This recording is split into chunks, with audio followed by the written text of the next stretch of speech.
Without this $30 light, this room would look like this. And I'm using only two sources of light, one right here and one behind me. And also TV for interesting background. So first let me turn off light in the room. So this is just my front light and this is my background light. So even without TV it already looks pretty good. So yes, this is how I set up every my video. Okay, so I had to set up another light so I can show you this scene closer. First, this scene is very light and small. And as you can see, two of them can cover all your studio light. And this is Seinpier CM15. It comes with this diffuser that makes your light and shadows softer. As you can see on the back, this scene has orange cooler, and even with external source of power, because this scene has a cooler, it can work non-stop without overheating. This light has nice OLED screen. It's very convenient because you can see battery status, and also it allows you to do a lot of settings. So let's go over each of the modes in this light. So first, HSI. This mode I usually using for background. So moving this wheel allows you to change the number of settings, and another wheel allows you to switch between settings. So we have dim, which is controls power of light. Hue is color of light. You can choose any color you like, because this light is RGB. And saturation is how strong is color.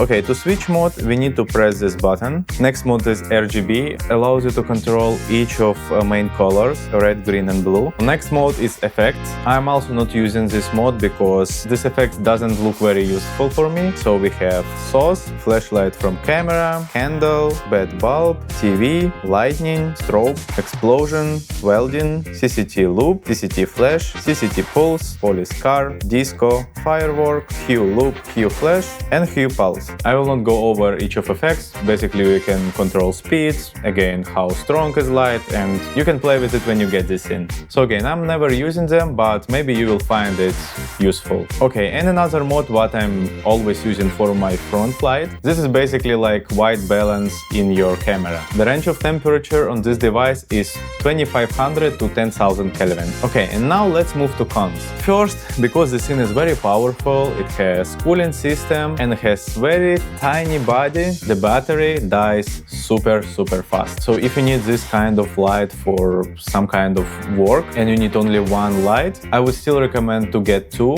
because you will be able to charge one and use another one in the same moment. Okay, and second thing, buttons sometimes annoying. I don't know if you will have this problem, but sometimes I just accidentally switch modes or change temperature, or the most annoying is switch mode, because then you have to click through all modes and come back to your mode what you was using, because you can't come back. It's only one-way circle. So I personally had this problem not once during the work, but still I love this light because it's very cheap, very powerful, and it doesn't take a lot of space in my bag. And of course you have to understand that this light is only for small spaces. This scene is physically too small to be strong. So if you're planning to make some music clips or any other video where you need to set up light very far from object what you are filming, this is not your choice. I would recommend this light for people who, like me, creating vlogs, or if you need light for some small events, if you're, for example, filming food in restaurants, so any kind of video where you can be